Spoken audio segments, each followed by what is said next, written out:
Lila Rose and Allie Stuckey, two vehement pro-life advocates, have taken to repeatedly drawing parallels between slavery and abortion.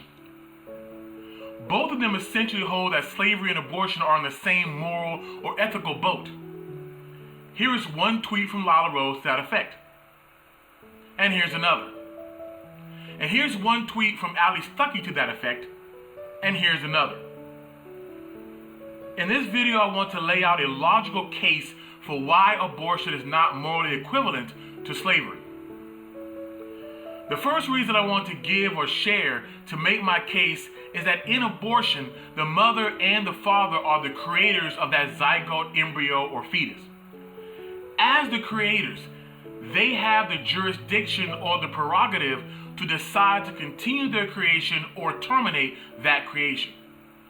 Just like a painter can decide to continue his painting to completion or jettison it. Just like the creators of a movie can go forward with that movie or kill it.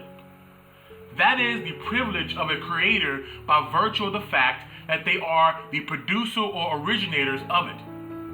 But notice in slavery, the slaveholder is not the creator of the slave. So there is a difference morally because the mother and father have an inherent jurisdiction that the slaveholder does not have over the life of that being. The second reason that I have to give is that with abortion, at least presumably and ideally, the mother has a choice in the matter of whether to abort or not. But the slave does not have a choice in the matter on whether to be a slave or not. This is a critical difference between abortion and slavery as far as morality.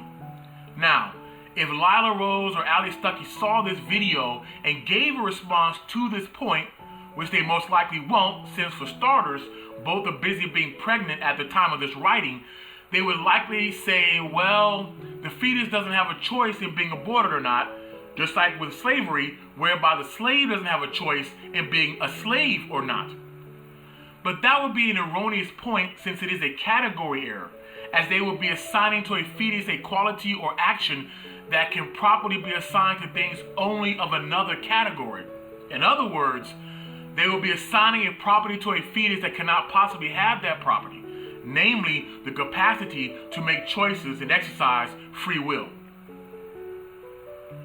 A third reason for why abortion and slavery are not morally the same is that a slave is a born human being and thus has individual political rights, while a zygote, embryo, or fetus, though I hold that it is a human being, is not born and thus does not have individual political rights.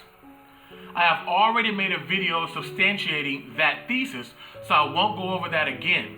But if you are interested in my defense of this claim, consult my video titled Why Logically a Zygote, Embryo, or Fetus Has No Individual Political Rights Until Birth. A brief fourth reason is that a zygote, embryo, or fetus is not being exploited for physical labor or sex while slaves are with either one or sometimes both. And the fifth reason I have to share for why abortion and slavery are not morally the same is that the granting of rights to a slave does not entail the violation of the rights of the slave master. But the granting of rights to a fetus would entail the violation of the rights of the mother. Properly formed and legitimate rights do not entail conflict or the abrogation of the rights of others. With slavery, the ending of it increases freedom, while the criminalization of abortion would restrict and curtail freedom. Thank you for watching.